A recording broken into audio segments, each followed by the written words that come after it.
¿Qué hora? Ok, buenas noches. Vamos a empezar con el tema de neuropatías. Es un tema que está bastante largo. Traté de resumirlo y más por la hora y que es el segundo tema. Entonces vamos a tratar de hacerlo algo didáctico con imágenes para que sea un poquito más fácil de digerir, ya que sí es bastante complicado. Entonces, pues ya para los que no me conocen, soy el doctor Adrián Arriero y el coordinador, el médico que coordina la clase, el doctor Alejandro Lara. Y bueno, vamos a empezar con la parte de definiciones. Entonces, las neuropatías ópticas son todos aquellos trastornos del nervio óptico que a estos se les van a denominar neuropatías ópticas.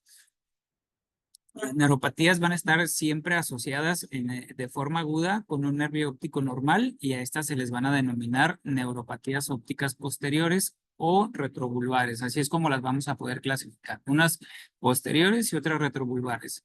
Perdón, posteriores o retrovulvares y unas anteriores. Las que van a cursar con un edema de la cabeza del nervio óptico en fases tempranas se van a denominar neuropatías ópticas anteriores.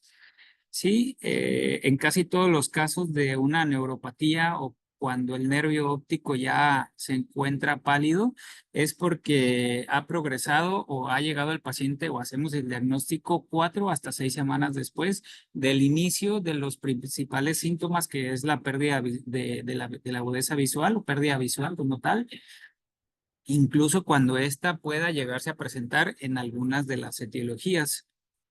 En esta imagen, como les comentaba, vamos a hacerlo con muchas imágenes para poder hacer diferencia entre una y otra. En la imagen que del lado izquierdo, la más grande, es un disco, un nervio óptico de un aspecto normal. Es de un ojito izquierdo, es una neuropatía óptica posterior. Esta se puede decir que es en una fase aguda antes de la cuarta o la sexta semana. De lo contrario, cuando vemos la imagen B, que es la que está abajo, tenemos ya un nervio óptico con edema como tal del nervio óptico. Es un ojito derecho, se ve pues una neuropatía óptica anterior. Y en la imagen de arriba, que sería la imagen C, pues igual vemos una palidez del nervio óptico, que sería un nervio óptico derecho. Es una neuropatía óptica crónica, que ya estamos hablando que fue posterior de 4 a 6 semanas. Entonces, estas son las principales diferencias que tenemos que tener en cuenta para poderlo clasificar, porque es muy importante para poder nosotros llegar a una etiología presuntiva, un diagnóstico presuntivo, identificar si es una neuropatía óptica anterior o si es una neuropatía posterior o retrovulvar, ¿no? Bueno, vamos a continuar. Los datos clínicos de una neuropatía en general, pues básicamente, aún sea cualquier clasificación, lo más común o lo que vamos a encontrar en todas es una pérdida visual, una visión de color alterada, campos visuales anormales, un defecto pupilar aferente relativo en todas las neuropatías ópticas unilaterales o simétricas, un aspecto de la cabeza. Tenemos que investigar el aspecto de la cabeza del nervio óptico. Cuando es de una manera aguda, puede estar normal o en algunos casos con edema, y cuando ya se presenta tardío, que es dentro de 4 a 6 semanas o posterior, ya vamos a encontrar un nervio óptico pálido. Cuando se nos dificulta y no podemos encontrar o estamos confundidos en el diagnóstico, que puede llegar a ser muy común, pues existen algunas otras pruebas electrofisiológicas que realmente las comenta la literatura que pueden ser innecesarias, más sin embargo, pues están y no está de más saber que existen, como lo que son estas respuestas de visuales evocados, en donde no voy a abordar mucho el tema, pero vale la pena saber que cuando tenemos, pues cuando no tenemos claro un cuadro clínico, pues debemos de solicitarlas y pues básicamente encontrar o observar que en un paciente con una neuropatía óptica tiene respuestas visuales evocadas anormales. Y aquí en esta imagen se ve la latencia de P100 se retrasa en cuanto a la amplitud, que ésta disminuye de un ojito normal a uno anormal. En la siguiente diapositiva vamos a ver un breve repaso pues anatómico de la localización para poder localizar nosotros las lesiones. Entonces, las estructuras neurovasculares entran y salen, como bien lo hemos visto en todas estas clases de anatomía, de la órbita a través del conducto óptico y la fisura orbitaria superior. Recuerden, en el conducto óptico, el nervio óptico sale de la órbita y la arteria oftálmica entra junto con él. En la fisura orbitaria superior, la vena oftálmica superior sale de la órbita y los nervios craneales 2, 1 en su rama superior inferior, el 4, B1, nervios lacrimal, frontal, el nasociliar y el sexto entran a lo que viene siendo la órbita. Aquí en la imagen, pues les puse de una manera, pues queriéndolo hacer un poquito más didáctico. En amarillo, color amarillo, toda la parte de los nervios, en color rosita, lo que son los músculos, y en rojo, lo que es la arteria oftálmica. Y en verde, pues alcanzan a marcar lo que son las fisuras orbitarias. Eso como breve repaso anatómico. Recordar también la localización de bueno, es importante tener en mente la localización de la lesión. Una neuropatía óptica puede ser pues el resultado de cualquier lesión que vaya a afectar cualquier porción de lo que viene siendo el nervio óptico. Entonces recordar que tiene 4 porciones: la intraocular, la intraorbital, intracanicular y la intracraneal, ya que esto nos va a ayudar para identificar la lesión junto con estudios diagnósticos como los campos visuales, ¿vale? Entonces nada más igual recordatorio y pensar y tener claro siempre que la presencia de síntomas o signos asociados como lo que es la diplopia, una tosis o proptosis va a sugerir, pues más allá de una neuropatía, se va a relacionar con con un tema de inflamación, de infección o de alguna lesión ocupativa en lo que es la órbita. Estos pues síntomas realmente salen como de lo normal o de lo esperado de una neuropatía. Aquí en esta imagen lo que les quería poner o lo que les quería transmitir es que el síndrome del ápex orbitario, que ya lo hemos platicado en clases anteriores, pues vamos a encontrar que hay una pérdida visual. En el caso de las imágenes que le estoy proyectando es del ojo izquierdo, debido o aunado a una neuropatía óptica. Hay dolor asociado, hay tosis, hay oftalmoplegia debido a la parálisis. Bueno, el paciente presenta una parálisis en el tercer y cuarto nervio craneal. En las resonancias magnéticas en T1, en corte axial y coronal, con supresión de grasa y contraste, podemos observar que hay un realce de lo que es el nervio óptico izquierdo a nivel de lo que es el ápex orbitario, y también podemos observar que hay una sinusitis esfenoidal. El paciente es diabético, se hace por lo que se le solicitó una biopsia esfenoidal en donde se confirmó un diagnóstico de una infección por micosis. Entonces podemos tener como diagnósticos diferenciales, pues una cartera muy amplia de diagnósticos, ¿no? En este caso era lo que les quería hacer mención. Los tipos de neuropatías ópticas, pues realmente son muchísimos. Vamos a hablar como de los más comunes y de los que nos faltan hablar, eh, que no hemos visto en las clases. El día de hoy con Cassandra, pues ya vimos lo que es la orbitopatía, entonces esa parte me la voy a brincar para no hacer tan largo el tema, pero bueno, esta es toda la clasificación: inflamatorias, neuritis ópticas desmielinizantes, infecciosas, enfermedades inflamatorias, vasculares, de compresiones infiltrantes, neoplásicas, no neoplásicas, hereditarias, tóxico-nutricionales. Entonces, hoy vamos a hablar de las más comunes y de las que nos hacen falta ver en nuestro temario. La evaluación del paciente en general, pues es el modo de aparición de la pérdida visual. Eso es súper importante. Cuando lo tenemos que se presenta una disminución o una pérdida visual de manera aguda, desde ahí nos está hablando o tenemos nosotros que sospechar de una neuropatía isquémica o inflamatoria. Cuando la pérdida visual ha sido progresiva, nosotros debemos de pensar en una neuropatía óptica compresiva o tóxica. Eso es algo súper importante que debemos de tener en mente.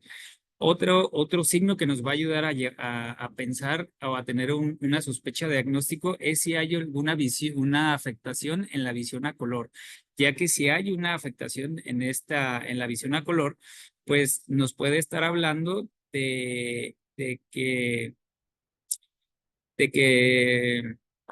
Es una neuropatía inflamatoria, ya que en las isquémicas no se encuentra esta alteración. Y pues básicamente el final de la evaluación, pues el aspecto del nervio óptico, ¿no? Ok, seguimos con la evaluación del paciente. Intentar localizar la lesión del nervio óptico. Como les había dicho al inicio, poder tratar de identificar si es anterior, posterior en la órbita o el vértice orbitario o intracraneal. Determinar el diagnóstico etiológico presuntivo, obtener pruebas complementarias como cuáles, imágenes de neuroimagen como es la resonancia magnética, en donde esta siempre la debemos de pedir con medio de contraste, investigar una neuritis óptica y la indicación, pues prácticamente de la resonancia magnética es descartar, excluir lo que es una lesión compresiva y confirmar el diagnóstico al detectar, por ejemplo, algunas placas desmielinizantes que nos ayudarían a determinar un diagnóstico, ¿no? Evaluar el beneficio de, de, de incluso administrar algún tratamiento en fases tempranas, como algún tipo de corticoide en alguna de las clasificaciones. El análisis de sangre. Bueno, este es un tema bastante amplio en cuanto al análisis de sangre. ¿Por qué? Porque depende de la etiología que nosotros estemos pensando, es el estudio de sangre que vamos a solicitar. Si creemos que es una de tipo inflamatoria, si es de tipo infecciosa, si es de tipo autoinmune, si es hereditaria, ¿no? Entonces, conforme vayamos hablando de cada una, voy a ir diciéndoles cuáles son los métodos diagnósticos para llegar a esta. Vamos a empezar con las neuropatías ópticas isquémicas. El término de neuropatía óptica isquémica, pues básicamente se utiliza para referirse a todas las presuntas causas isquémicas de una neuropatía óptica. Las arterias, recordar que las arterias ciliares posteriores irrigan el nervio óptico. Las arterias ciliares posteriores cortas van a ir a la cabeza del nervio óptico y las arterias ciliares posteriores largas van a ir al nervio óptico retrobulbar. Recordar que son pues arterias pequeñas que pueden estas verse afectadas pues, o sea, realmente por diversos factores o trastornos locales, como puede ser incluso una aterosclerosis o una vasculitis. Y bueno, debido a la anatomía de estas mismas, la isquemia del nervio óptico, pues puede llegar a producir una atrofia del segmento superior o inferior del nervio óptico. Por eso quise hacer este breve recuerdo anatómico de las arterias para poder identificar cuál podría ser la que pudiera estar afectada principalmente. En cuanto a la clasificación de las isquémicas, pues son tres: neuropatía óptica isquémica anterior, que esta llega a ser la más común, incluso hasta se dice que un 90% de los casos llega a ser la isquémica anterior. Existe la neuropatía óptica posterior y al final neuropatía óptica isquémica no arterítica y arterítica, que dentro de, bueno, ahorita lo vamos viendo. Ok, esta está muy buena esta imagen porque nos habla de la etiología. Empezando que, aunque la neuropatía óptica isquémica anterior, no arterítica, es el resultado de una enfermedad vascular oclusiva de los vasos pequeños que van a irrigar la porción anterior del nervio óptico, su causa exacta no está muy clara, pero sí te dice que casi todos los pacientes con una neuropatía óptica isquémica no arterítica van a tener un nervio óptico con una pequeña relación excavación disco, que también se le ha conocido o se le llama como un disco en riesgo. ¿Ok? La relación de excavación se mide durante el examen pues, que nosotros hacemos al revisar el fondo de ojo, estimando la relación entre lo que es el diámetro y la excavación central y el diámetro total del disco. ¿Sí? Las excavaciones pequeñas son congénitas y fisiológicas, que lo podríamos ver en lo que está en la imagen a su izquierda. Ahí, ya le moví. Ok. La primera imagen, la que está a su izquierda, es una excavación pequeña. Estas llegan a ser congénitas y son fisiológicas. La mayoría de las personas llegan a tener una relación excavación disco entre 0,2 y hasta 0,5, ¿no? Ya medio dudoso. Que esta lo podemos ver en la foto en la imagen del centro, ¿sí? Esto todavía llega a ser normal, ¿sí? Y pues una relación excavación disco alta, como se ve en la imagen de su derecha, pues bueno, eso ya nos está hablando de una sospecha de glaucoma, ¿no? Pero bueno, en conclusión de esta imagen, la de la izquierda, este es un disco óptico en riesgo. Entonces, cuando nosotros llegamos a ver un paciente así, con un disco óptico en este tamaño, es un disco propenso o con un factor de riesgo importante a desarrollar una neuropatía isquémica anterior no arterítica. Y bueno, existen también factores de riesgo como es la hipertensión, diabetes, hipercolesterolemia, la pérdida de sangre profunda. Esto es importante porque en las tres clasificaciones va a ser uno de los principales como factor de riesgo o que nosotros, bueno, sí que va a presentar el paciente o que nosotros debemos de tener en cuenta los bajos gastos, cuando hay alguna hipotensión grave, cuando hay una cirugía cardiovascular, en donde hay pérdida de sangre abundante, pues te dice que es un factor de riesgo y también se ha asociado a lo que son fármacos. Todos aquellos pacientes que utilizan el sildenafil o tadalafil puede llegar a ser un factor de riesgo para desarrollar este tipo de neuropatías isquémicas. Y en los últimos estudios que se han visto, o sí, que se han hecho, se ha relacionado también la apnea del sueño. Exactamente por qué no lo sé, eso se los debo, pero sí un paciente con apnea del sueño puede desarrollar una neuropatía isquémica.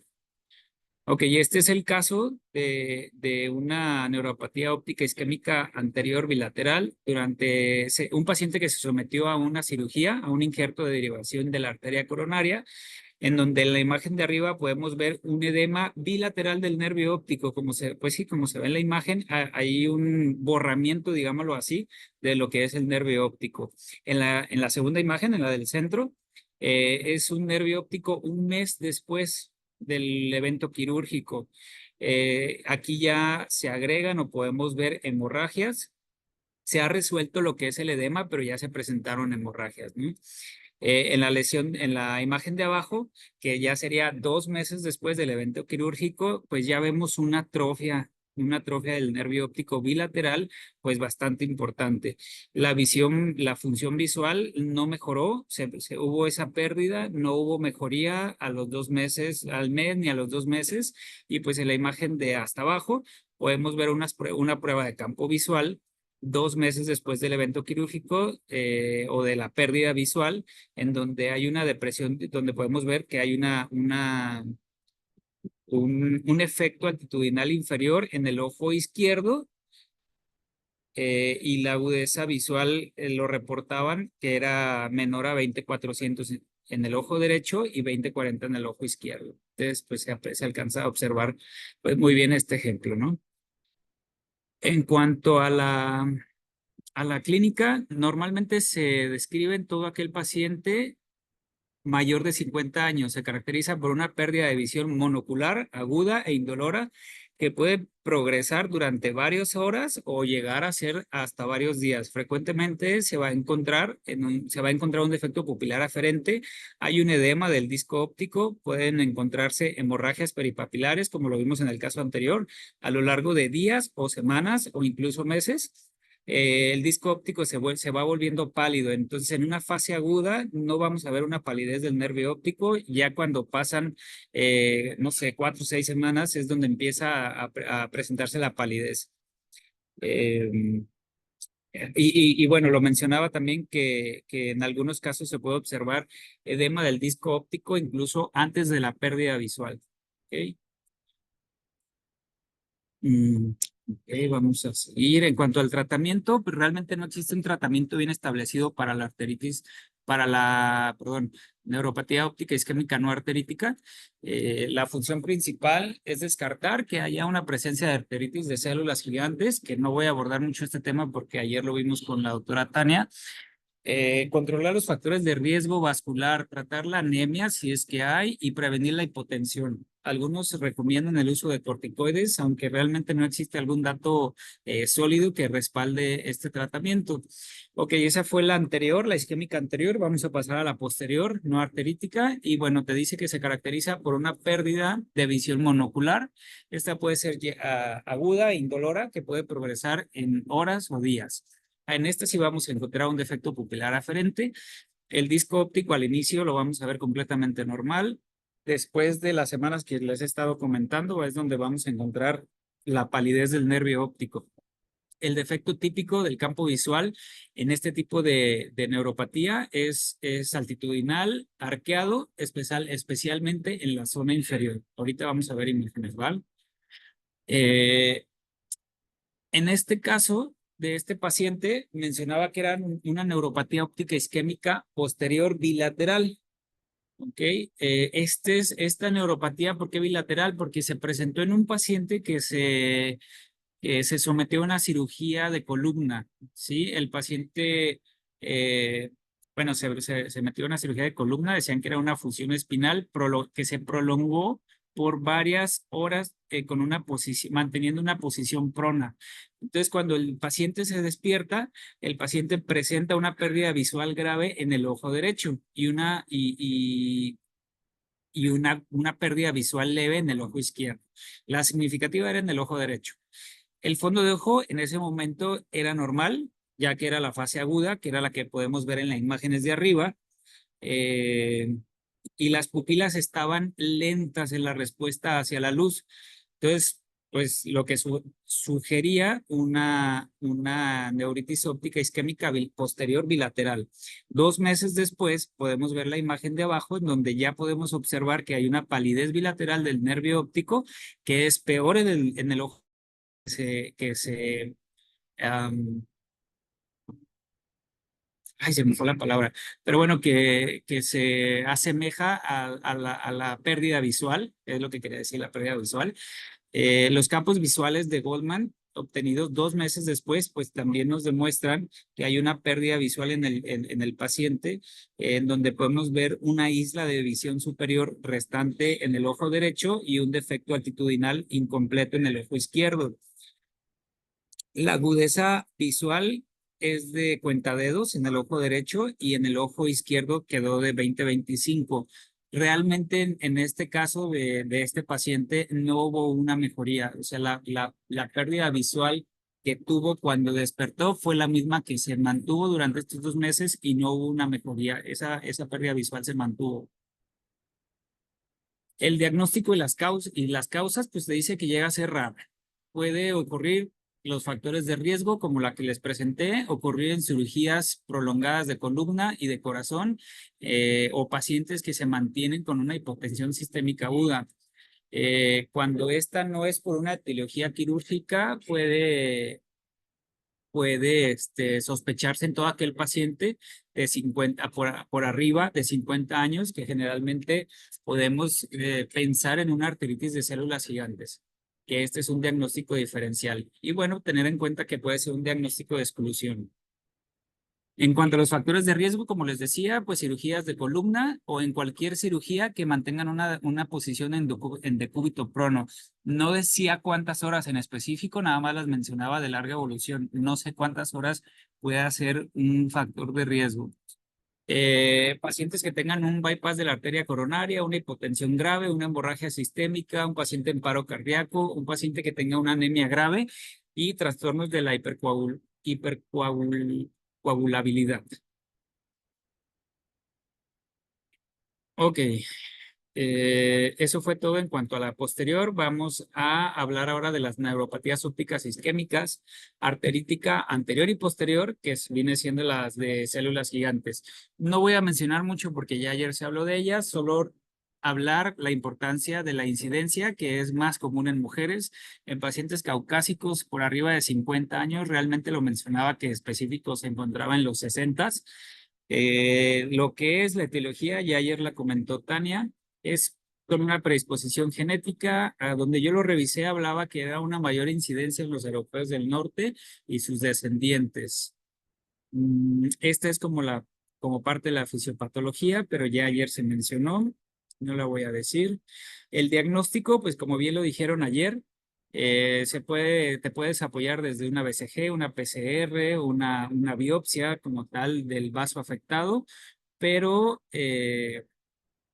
el diagnóstico se confirma al encontrar una inflamación granulomatosa con células gigantes y una alteración en la lámina elástica interna en la biopsia de una arteria temporal superficial, que también tenemos una forma oculta, que ahorita vamos a hablar de ella, pero bueno, lo que yo quería hacer mención es que el nervio óptico lo vamos a encontrar con con un aspecto pues físico pálido, incluso de forma aguda. Aquí sí puede ser en una forma aguda una palidez y esta se relaciona al momento de la pérdida visual.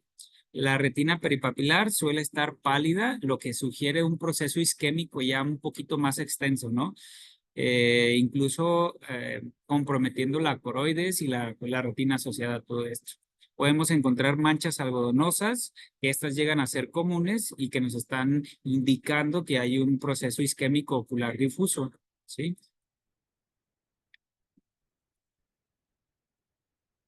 Como bien lo dijo ayer Tania, pues se relaciona con un trastorno sistémico. El 50% de los pacientes en donde se hace el diagnóstico, pues te dice que van a presentar una polimialgia reumática.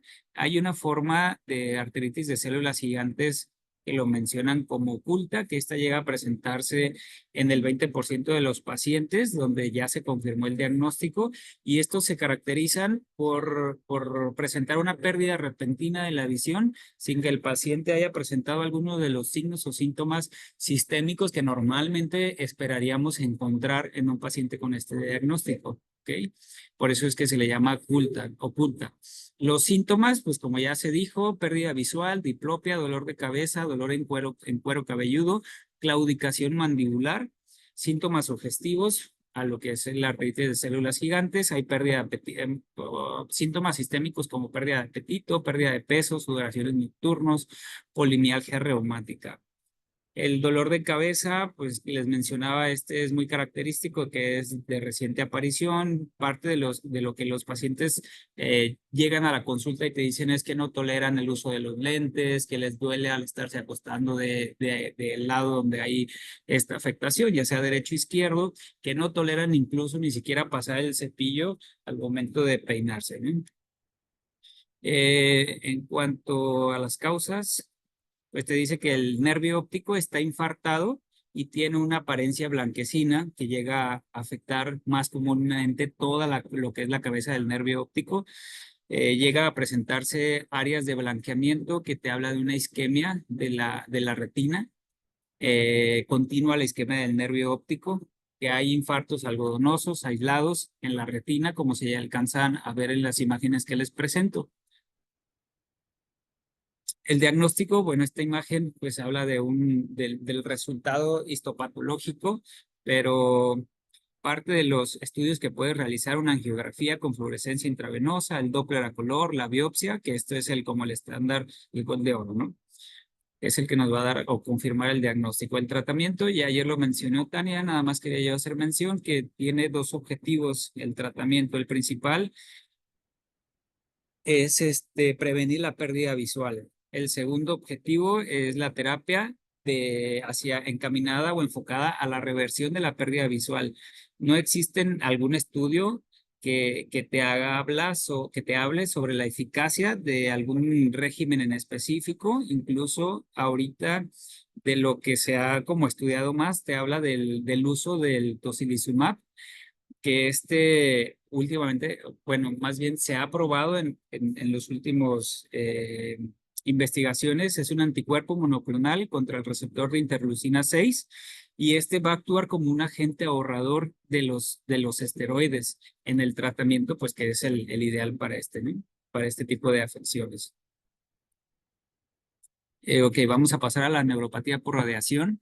Este te dice que lo vamos a encontrar o debemos de tener la sospecha de todo aquel paciente con algún tumor intracraneal de la base del cráneo o de los senos paranasales, en donde se haya sometido a radioterapia y que el nervio óptico haya estado incluido en el campo de radiación. Lo clásico es que se encuentre una dosis o más bien para que se pueda generar una neuropatía por radiación debemos de tener una dosis superior a 6,000 grays. No sé si sepan lo que es esta medición, pero es la fracción de radioterapia que se mide en esta unidad y es una unidad que mide la dosis absorbida de radiaciones ionizantes en el tejido del cuerpo humano.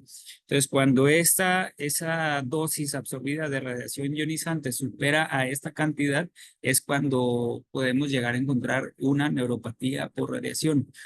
La etiología realmente se desconoce, no hay un mecanismo o una teoría precisa, pero sí se sabe que hay un daño inducido por la misma radiación a las células endoteliales vasculares que posterior van a producir una oclusión y necrosis vascular. Se presenta como una neuropatía óptica retrovulvar o posterior. Las características clínicas, pues debemos de tener muy en cuenta que hay una pérdida de visión que se produce de forma aguda y progresa hasta perder la mayor parte de la totalidad de la visión en uno o ambos ojos. Puede ser unilateral o puede ser bilateral. La pérdida de visión puede producirse, no es inmediato, puede producirse en un promedio de 18 meses después a la radioterapia. Por eso es de que una historia clínica bien detallada nos puede ayudar o llevar a un buen diagnóstico, pero puede incluso llegar a producirse durante el primer año. O sea, no debe de ser específicamente, tienes 17 meses, pues descarto una neuropatía por radiación, ¿no? Puede producirse antes, en el primer año, o incluso hay casos muy raros que se mencionan en la literatura que puede llegar a presentarse después de 20 años. Ok, el diagnóstico, pues lo ideal es tomografía, resonancia, en donde vamos a encontrar un realce del nervio óptico.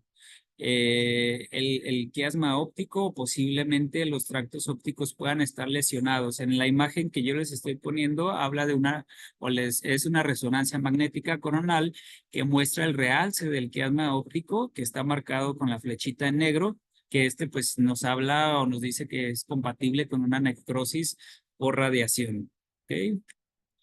El tratamiento, pues básicamente vamos a encontrar en todos corticoides en dosis altas, solos o combinados con oxígeno hiperbárico. No en todos lados tenemos estas cámaras hiperbáricas, si las tenemos, pues démosle un buen uso. Las inyecciones intravítreas de antiangiogénicos anti-VEGF no está bien clara, realmente no se ha visto si funciona o no funciona. El pronóstico, pues te dice que la mitad de los pacientes tendrán resuelto un resultado visual final de no percepción de luz. O sea, realmente es un pronóstico pues muy malo. Ok, eso fue todo en cuanto a neuropatías por radiación. Vamos a pasar a neuropatías nutricionales y tóxicas. La más común es la deficiencia de vitamina B12, folato, cobre y tiamina. Estas pues pueden ser una causa de una neuropatía. En el pasado, la neuropatía nutricional se denominaba ambliopía alcohólica por tabaco porque se creía que el efecto tóxico combinado de estos dos agentes producía una neuropatía óptica. Actualmente se acepta o está bien aceptado pues que se trate de una neuropatía óptica nutricional con estas deficiencias que les acabo de mencionar en donde pueden ser la causa de una neuropatía. ¿Ok? Las neuropatías ópticas tóxicas nutricionales generalmente tienen características clínicas similares, incluso van a coexistir en el mismo paciente. Es muy común encontrar un estado de malnutrición con alguno de estos dos agentes, ya sea alcohol o tabaquismo, que principalmente en cuanto a, hablando un poquito de lo del tabaco, se relaciona más que con el cigarro, con los puros. Todo aquel paciente que consume puros tiene un alto riesgo de una neuropatía. Pero bueno, sin embargo, las sustancias tóxicas pueden causar neuropatías ópticas independientemente de las anomalías nutricionales. Los agentes que se llegan a reconocer en la categoría de sustancias tóxicas es etambutol, metanol, etilenglicol, disolventes orgánicos. Bueno, realmente son bastantes. Aquí los menciono, pero pues son en general los más comunes. Como les decía, los pacientes fumadores y bebedores en exceso y que aunados a una dieta pobre, generalmente carente en verduras, pues tienen mayor probabilidades de tener este tipo de padecimiento. Y lo que les decía del contenido del cianuro en el tabaco de un puro es lo que llega a generar la neuropatía. Ok, en cuanto a los síntomas, la pérdida de visión bilateral, tasa de deterioro puede ser bastante rápida. Discromatopsias te habla que generalmente se puede llegar a presentar de manera temprana y puede ser el síntoma inicial. Los escotomas centrales, generalmente en campos visuales periféricos, los vamos a ver intactos. Reacción pupilar suele ser lenta y hay una ausencia de un defecto pupilar aferente. En cuanto a los efectos, los campos visuales periféricos intactos, te mencionaba la literatura que era como el sello característico distintivo de las neuropatías ópticas tóxicas, a diferencia de todos los demás. Entonces, aquí vemos una imagen en donde se ve la atrofia óptica que afecta principalmente la zona papilomacular en lo que viene siendo pues el nervio óptico. Va a aparecer pues más tarde en la evolución de la enfermedad una ¿cómo era esta?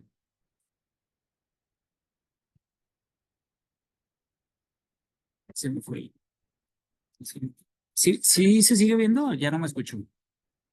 Sí, te escucho. Las dos cosas. Se ve Te y te escuchas Ok, bien. va. Es que se me movió la pantalla. Va. En cuanto a la evaluación y diagnóstico, pues hay que realizar una historia detallada, hay que solicitar imágenes diagnósticos, hay que pedir el nivel de vitamina B12 y hay que hacer una exclusión de maculopatías sutiles que pueden llegar a imitar un cuadro. Entonces, la historia detallada, pues específicamente poner mucha atención en la ingesta dietética, el hábito de fumar, el consumo de alcohol y algunas otras afecciones pues medicamentosas que sean relevantes compatibles con este tipo de patologías, y la resonancia magnética que sea con gadolinio, pues es bastante prudente para descartar o confirmar una lesión compresiva subyacente a lo que viene siendo ambos nervios ópticos o del quiasma óptico. En el tratamiento, pues idealmente, si tenemos un paciente que es positivo al consumo del tabaco, al consumo de alcohol, pues suspender. Hay que mejorar la ingesta dietética, específicamente vegetales verdes o amarillos. Podemos agregar un tratamiento vía oral a base de tiamina, 100 miligramos vía oral, 2 veces al día, folatos a 1 miligramo vía oral al día, vitamina B12 intramusculares, y el objetivo de este tratamiento va encaminado a prevenir una mayor pérdida visual.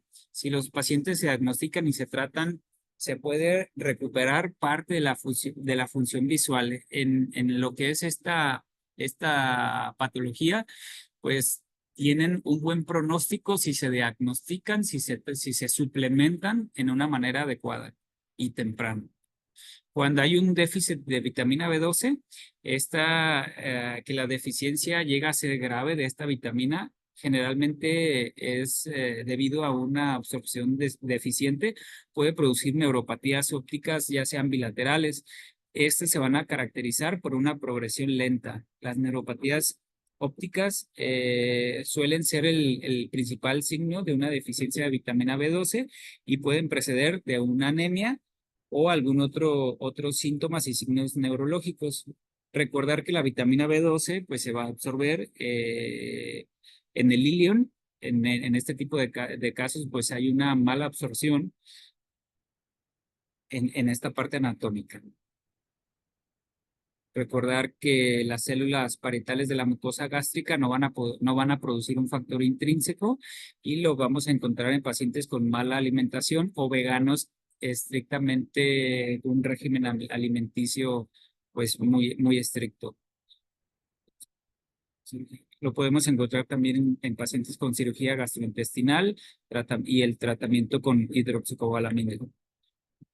Las neuropatías ópticas por metanol, pues te dice que son de las neuropatías que presentan la pérdida visual más grave. Se llega a presentar de manera, o más bien se genera de una manera accidental, ya que el paciente ingirió metanol por la razón que haya sido, porque la confundió con alcohol etílico, por lo que haya sido, pero es de las más comunes. Es un evento que se presenta de manera aguda, llega a presentar náusea, vómito después de la ingesta, el paciente presenta una acidosis metabólica. En cuanto a las pupilas, responden lento a la luz. Los niveles séricos de metanol son superiores al 20 miligramos sobre decilitro y el tratamiento es administrar etanol ya que este interfiere con el metabolismo del metanol. Importante tratar la acidosis metabólica. ¿Ok? ¿Qué más de esto? En cuanto al fondo de ojo, pues vamos a encontrar una palidez, vamos a encontrar una excavación de lo que viene siendo el nervio óptico y un adelgazamiento de los vasos, un adelgazamiento de las arteriolas.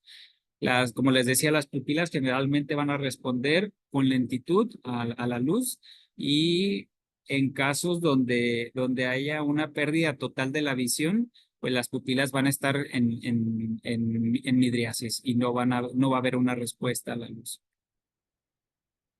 En cuanto a neuropatías tóxicas por etambutol, pues sabemos que es un fármaco que se utiliza para los pacientes con tuberculosis, saber o recordar que está la forma L, está la forma D del etambutol. La forma L es la principal responsable de la neuropatía óptica tóxica, la D es la responsable del efecto terapéutico y la toxicidad se relaciona con dosis mayores a 25 miligramos. El nervio óptico inicialmente lo vamos a encontrar normal, seguido de una atrofia óptica. La visión puede mejorar lentamente, pero va a mejorar una vez que se haya identificado como la causa y se haya suspendido el medicamento. Entonces aquí hacían mucha mención en cuanto a valorar riesgo-beneficio en cuanto pues a la relación de tuberculosis y la pérdida visual. La neuropatía óptica traumática, ya casi terminamos. Tiene es una complicación poco común, pero potencialmente devastadora de la lesión del nervio óptico.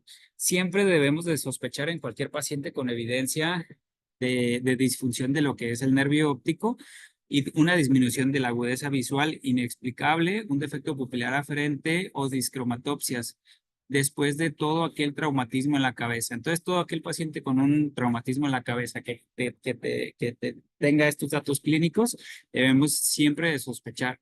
El examen sistémico de las pupilas en una imaginemos que estemos en una sala de urgencias, el examen sistémico de las pupilas es súper importante, ya que este nos va a hablar o nos va a ayudar a llegar al diagnóstico temprano, incluso cuando el paciente pueda estar en estado de coma o que no responda.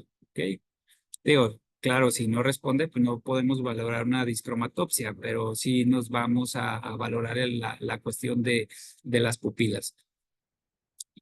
El mecanismo de lesión o incluso la clasificación de este tipo de neuropatías, bueno, nos dice que el nervio óptico puede resultar lesionado directamente por un cuerpo extraño orbitario o por un fragmento óseo en caso de que haya una fractura orbitaria.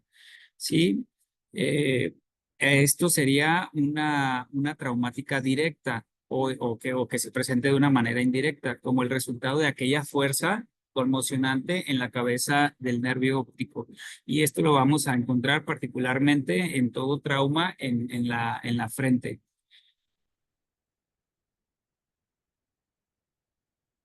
La, la clasificación de la neuropatía traumática pues básicamente es la directa y la indirecta, en donde la directa te habla de un traumatismo orbitario en la imagen que les estoy aquí proyectando, nos habla de un traumatismo orbitario izquierdo, en donde podemos observar que el paciente tiene un enoftalmos, hay una alteración de la motilidad del ojo izquierdo y pérdida de la visión.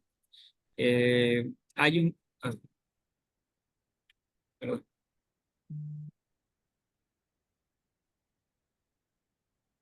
hay un defecto pupilar aferente relativo izquierdo y en el fondo de ojo pues se reportaba como normal. No hay una imagen, pero lo reportaban como normal. En la tomografía que les presento, perdón, en la tomografía que se tomó de lo que es el cerebro y las órbitas sin contraste con ventana ósea, mostraban una fractura extensa de la pared medial izquierda de la órbita que a la misma vez afectaba el canal óptico. Entonces, todo aquel paciente que tengamos con antecedente de un trauma craneoencefálico, solicitar tomografías de cerebro y de órbita sin contraste, con ventanas óseas. Esto nos va a ayudar para encontrar o para llegar al diagnóstico. ¿Ok? En cuanto a la neuropatía óptica traumática indirecta, pues te habla en esta imagen que les pongo como ejemplo, es una neuropatía de derecha indirecta, donde había un traumatismo facial, el paciente presentaba equimosis preorbitaria bilateral y una neuropatía óptica traumática indirecta. Hay pérdida visual en el ojo derecho y pues el examen al fondo de ojo pues alcanza a observar pues básicamente un fondo de ojo normal, pero sí en cuanto a la valoración de las pupilas, se encontró un defecto pupilar aferente relativo en el ojito derecho. Se solicitó la tomografía computarizada de cerebro y de órbitas, como se los mencionaba, y no se encontró ninguna fractura ni un cuerpo extraño en órbita. Y a los 6 meses después, mencionaba en este caso que en el fondo de ojo se pudo observar una palidez en el nervio óptico. En cuanto al tratamiento, pues te dice que en la clasificación de una neuropatía directa, el tratamiento pues puede llegar a ser quirúrgico emergente para descomprimir el nervio óptico y tratar la fractura que se puede encontrar. En la indirecta pues llega a ser controvertido, ya que la pérdida visual llega a ser devastadora, pero incluso en algunos pacientes puede recuperarse de una manera espontánea. Como recordatorio, te decía que todo el paciente con un traumatismo, comprobar la agudeza visual, valorar las pupilas en todos los pacientes. Si son normales, solicitar una tomografía de cerebro y de órbita sin contraste con ventanas óseas. Eso es un recordatorio que no debemos de olvidar. Y ya por último, las neuropatías ópticas hereditarias, básicamente las vamos a clasificar en dos neuropatías hereditarias. La primera es una neuropatía óptica hereditaria de Leber y la atrofia óptica dominante. La primera nos dice que es una enfermedad mitocondrial hereditaria de origen materno debido a mutaciones puntuales en lo que es el ADN mitocondrial. Quiere decir que la mutación se transmite por la madre. Todos los hijos lo van a heredar este tipo de mutación, pero recordar que solo las mujeres, aunque no estén afectadas fenotípicamente, la van a transmitir a su siguiente generación. Pues los hombres no pueden transmitir la enfermedad a sus hijos. La agudeza visual se va a caracterizar por deteriorarse de forma permanente hasta niveles de un 20/200 o peores. Los campos visuales van a mostrar un defecto central o secocentral. ¿Okay? El diagnóstico se va a confirmar mediante un análisis genético de sangre, detección de tres principales mutaciones en el ADN mitocondrial, que son las tres que les estoy poniendo aquí abajo. La más común y la que incluso llega a tener una mejoría visual es la primera. La última, la 3460, es menos común, pero cuando se presenta y se identifica esta mutación, llega a ser un poquito más agresiva, ya que tiene menos probabilidad de que aquella visión que se perdió no se recupere. En cuanto a la segunda clasificación, que era atrofia óptica autosómica dominante, afecta principalmente, perdón, afecta de la misma manera a hombres como a mujeres y el 50% de los hijos tienen la mutación. Eh, Se caracteriza por un inicio simétrico e insidioso de pérdida visual en la primera década de la vida. La pérdida visual suele ser pues moderada. Los pacientes aproximadamente van perdiendo una línea de visión en cuanto a la cartilla de Snell conforme van avanzando cada década de la vida en los pacientes. La pérdida visual Pues como les decía, es variable dentro de las familias que presentan este tipo de lesiones, puede llegar a ser desde un 20/200 a una pérdida más significativa. La visión a color no se ve afectada. Los campos visuales van a mostrar escotomas secocentrales, hay palidez temporal, aquí se caracteriza por una palidez temporal bilateral en ambos nervios ópticos. Y la enfermedad pues es genéticamente heterogénea y se ha vinculado con el cromosoma 3 y el 18. Aquí está una imagen en donde podemos observar una neuropatía óptica bilateral. Eh, Hay una atrofia óptica dominante, ambos nervios ópticos están pálidos en la región temporal, los campos visuales que se muestran con defectos bilaterales del campo visual en atrofia óptica dominante, los defectos del campo visual pues realmente imitan una, una hemianopsia bitemporal. Entonces, tener este dato en cuenta. Y listo, terminamos. No sé si tengan alguna duda, si quieran hacer alguna aportación o algo. Entonces, ¿alguna duda que haya quedado con respecto al tema que presentó su compañero?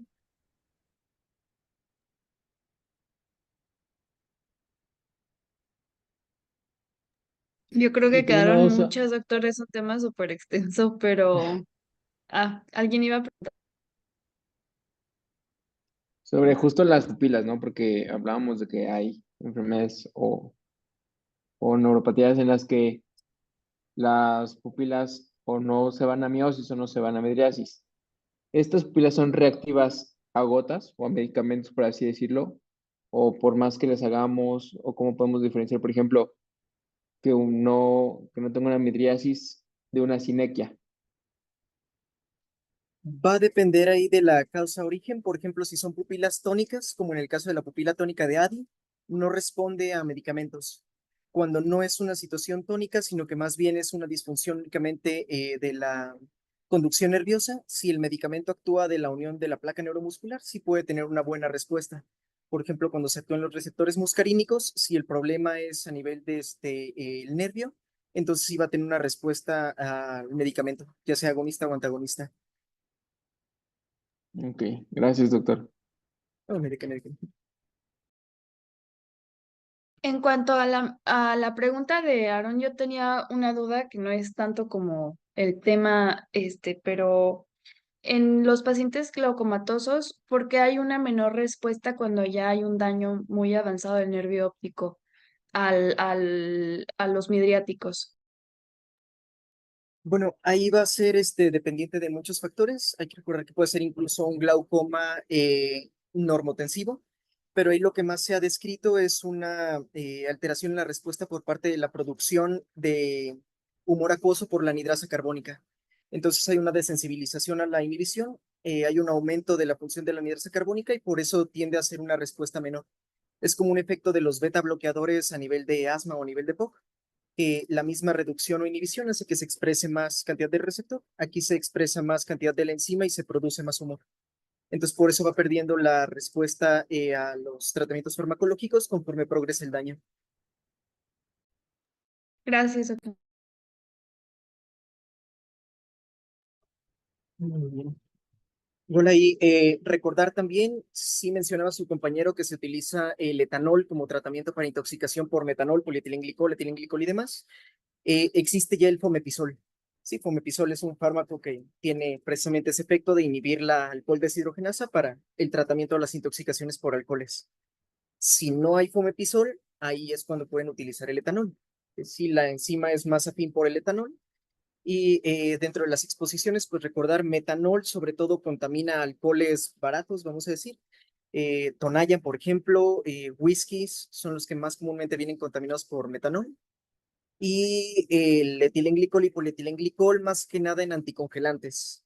Es muy presente sobre todo niños. El anticongelante verde fosforescente sabe dulce, se lo toman y pueden llegar a presentar las afectaciones tóxicas.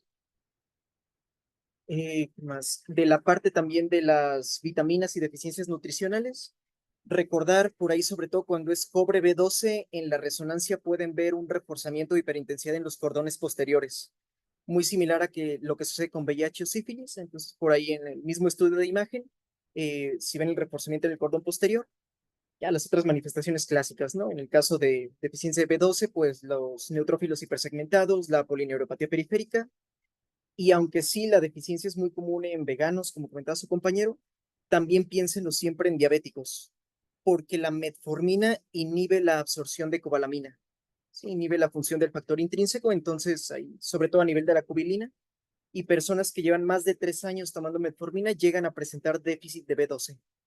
Entonces, un paciente diabético no necesariamente va a ser una retinopatía diabética, así como no necesariamente es una polineuropatía periférica diabética, puede solamente ser la deficiencia nutricional y con reposición intramuscular de B12 mejoran bastante. Mencionó también por ahí de la apnea del sueño. El mecanismo es el mecanismo de disfunción endotelial clásico, ¿no? Lo mismo que pasa en la hemoglobinuria paroxística nocturna. Hay una disminución de la disponibilidad de oxígeno, hay una acidosis respiratoria. En el caso de la hipoxemia y la acidosis, los vasos tanto cerebrales como la retina se vasodilatan. Entonces hay un aumento de la permeabilidad vascular y es por ahí que va un poquito el mecanismo. Lo interesante, que es lo que él comentaba de que no se conoce bien la fisiopato, es que aunque se trate la apnea obstructiva con CPAP, por ejemplo, presiones positivas, no hay mejoría de la respuesta visual. Por ahí no se sabe si realmente es esa vasodilatación con aumento de permeabilidad o si hay algún otro factor como la activación del complemento que puede estar participando a nivel inmunológico. Y ahora sí que, como les comentó, siempre tener como abordaje sistemático, ¿no? Es aguda, es subaguda, es crónica, la pérdida visual es central, es periférica, es arcuata, es altitudinal, y ya de ahí pues ir acotando un poquito los diagnósticos. Evidentemente, si el paciente llega y les dice, tuve un meningioma, bueno, tratamiento de cajón para el meningioma es radioterapia, y ese es lo que te puede dar las dosis elevadas tanto de los centigrays como de los milicuris o becquerelios, la unidad que quieran utilizar, pero meningioma, radioterapia, probablemente por ahí venga el daño de radiación, ¿no? Así como cuando se habla de patología tiroidea en el contexto del cáncer de mama. Traumática y vascular son las causas por excelencia de las manifestaciones agudas, y bueno, creo que un traumático es bastante evidente cuando llega el paciente a urgencias, entonces también no hay tanto problema para abordar. Y no hay dudas, entonces, ya perfectamente clara el abordaje de las neuropatías ópticas. Si hacemos examen sorpresa en este momento, todos van a sacar 100. Doc, yo tengo una duda. Adelante, adelante. En la neuropatía óptica de Leber, pues que ya tenemos un problema genético, ahí ya no hay tratamiento o algo que se les pueda ofrecer a los pacientes. Sí, tanto en Leber como en Stargardt, que son las más comunes en cuestión de las hereditarias atípicas, se están haciendo tratamientos de reposición, sobre todo Stargardt con CRISPR-Cas es con el que más ha tenido evidencia. Leber es un poquito más complicado porque es a nivel mitocondrial, como comentaba su compañero, pero sí se han estado promoviendo estas terapias con CRISPR y los Cas atípicos, que no necesariamente tienen efecto endonucleasa, pero que sí pueden llegar a dar ahora sí como una suplementación hormonal, en este caso sería una suplementación génica. Algunas de las terapias que se han evaluado para Leber con algo de utilidad fueron sobre todo adenovirus. Se metía el gen en un adenovirus, así como se intentó con las vacunas para COVID que no eran de RNA mensajero, se trataba de reponer la función. Pero sí, sobre todo en los últimos 3, 5 años ha sido un poquito más el desarrollo de los tratamientos para Leber. Ok, gracias, Doc. No, el que me dijo. ¿Y esas también se inyectan debajo de la retina? Va a ser dependiente. Si son adenovirus, no es necesario porque esos pueden ser intravenosos y van a tener el efecto de localización. Ya cuando son las CRISPR-Cas, por ejemplo, o las CAR-T, sí tienen que ser a nivel retiniano o intravítrea. Gracias.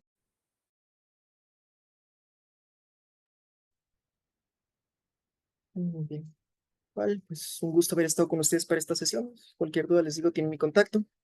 Gracias por su disponibilidad y tiempo y no les quito más tiempo para que se vayan a pedir dulces el día de hoy, que ya es hora. Entonces, tengan una excelente noche, chicos. Gracias, Doc. Buenas noches, Gracias, doctor. doctor, que esté muy bien. Gracias, doctor. Buenas noches.